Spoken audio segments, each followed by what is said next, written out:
So as we wrap up 2021, the African continent has had its share of headline political news this year.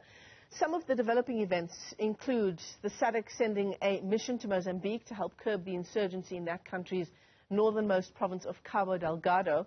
And of course, closer to home in Eswatini, pro-democracy protests against the monarchy and the current government also making headline news. For more on other stories that made headline this year, we're joined by Pan-African analyst Sipho Mantula. It's always a pleasure talking to you, Sipho. Thanks very much indeed for joining us.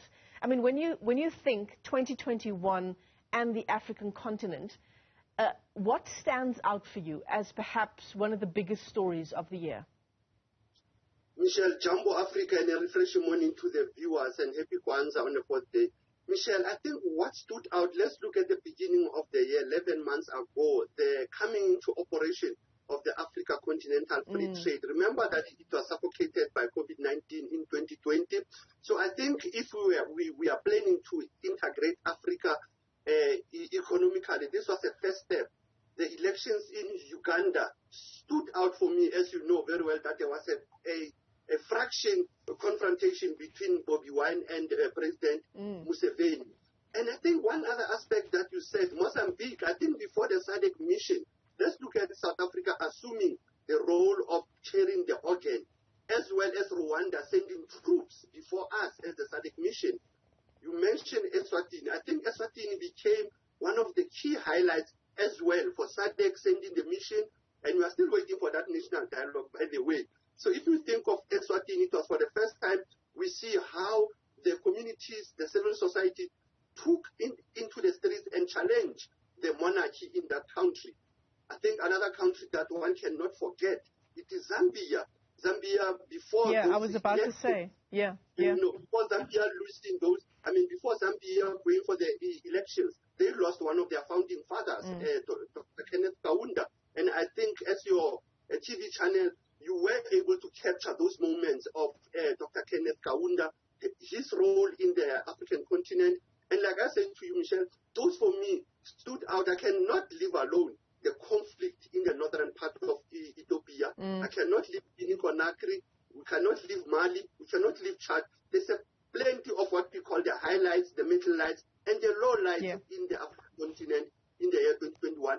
But I think the AU theme for the Year of Arts, Culture and Heritage, we did not do well in terms of how did we protect, safeguard the cultural and the creative industry amidst COVID-19. Yeah. I want to just hone in on the Zambia story that you mentioned again. The Zambian elections, I think, was also a big story.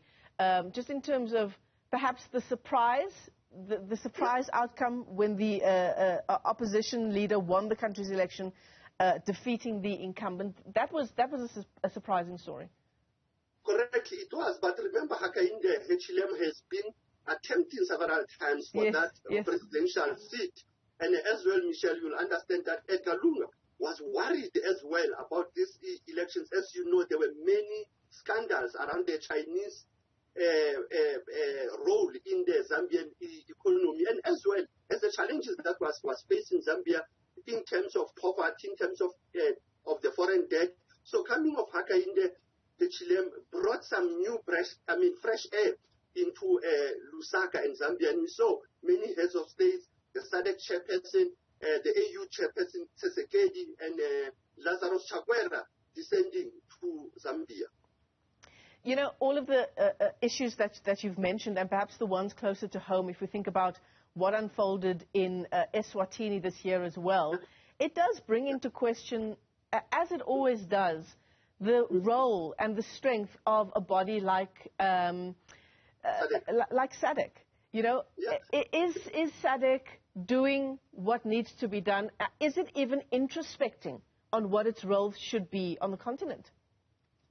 I think so, Michelle. Despite that, the only challenge of SADC is its civil society component, and even the heads of states who are sometimes, in some instances, they are taking cover-ups to one another. If you look at how we were very silent on the question of Eswatini, despite that Gaborone, it was the one that was chairing the SADC before it gave the power to Malawi. But even the role of the Troika, we need to question this role of politics, defense, security, how do we Africanize it? How do we bring it down to the ordinary people? Because Eswatini, there was loss of life.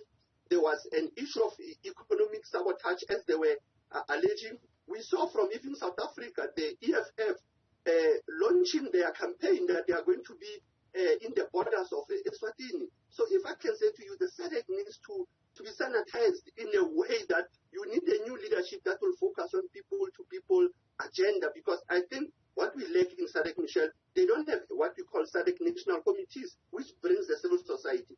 South Africa is guilty of that. We don't have a SADC national committee. We don't have ECOSOC.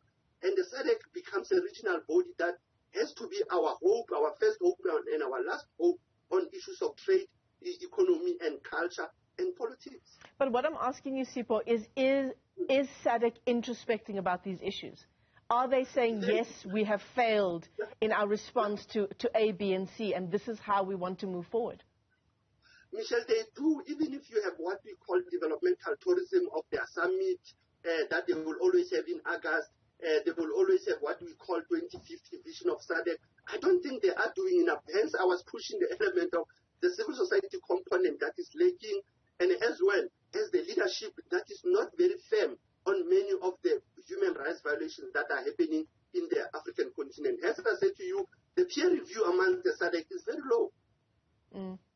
And one of the big criticisms of organizations like SADC, and perhaps also leaders on the continent, it feels like a boys' club. There isn't much. There's a lot of buddy and pals behind the scenes, but there's not a lot of holding to account.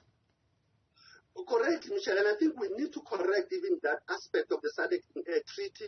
We need to correct even the role of these frontline states who were the founding fathers of SADC. You'll recall Zimbabwe, Mozambique, Zambia, were the founding fathers of the SADC body as the regional economic front. But I think the issue even goes to the AU. We saw how the AU has been sleeping on the crisis in Addis Ababa. They've been sleeping on the crisis of the Nile conflict of Ethiopia, Sudan, and Egypt. They've been sleeping on the crisis in Guinea-Conakry. And you can see how the regional bodies like ECOWAS, SADC, COMESA, IGAD, as well, they've been actually doing what we call reacting to an action that happens on the ground. I want to also ask you about perhaps what is Africa's most eagerly awaited trials, or at least one of the 14 people starting their trial at a military court in Ouagadougou. I think you alluded to it just a little earlier. What's the latest on that trial? You know, on that trial, if you look at the trial of Thomas Sankara, you are still having the fugitive Blaise Compaoré still in Ivory Coast. You are still have Kafando as well in exile. But the trial is still going on because the military tribunal is still assessing almost 20,000 military dossiers. And you still have denial from the 14-member group that led that brutal assassination of the son of the fatal soil, Thomas Sankara, on the 15th of October 1987. But what is said again is the reluctance of Ivory Coast to can extradite Blaise Compaoré. But as well as the role of France at the later stage, if you can recall, France at the later stage that will share the intelligence of what really happened in 1987. So this was one of the trials of 2021, which we are looking forward to 2022. What will be the outcome of the military tribunal? Absolutely. Speaking of 2022, it is a time when all of us make New Year's resolutions going into the new year. For the continent, the issues around the trial in Ouagadougou, you've named already one thing we'll be keeping our eyes on for the new year. What's the other focus for the continent for 2022? Michelle, for the first time, the African continent will be looking at issues of the nutrition, the food security, the climate change, the food security, silencing of guns, developmental challenges, the Africa free trade. But we are anticipating Libya to go for the elections which have failed in 2021. We are expecting countries like Kenya to go for the elections. The rift between Raila Odinga and Uhuru Kenyatta will even play out. We are expecting even for the African continent to look at the issue of Africa free trade in terms of the COVID-19, how we're going to deal as we are going on the third year of this global pandemic, how we're going to deal with it in terms of our health infrastructure. And I think what is key, again, we see that the governing party in South Africa, in few weeks, it will be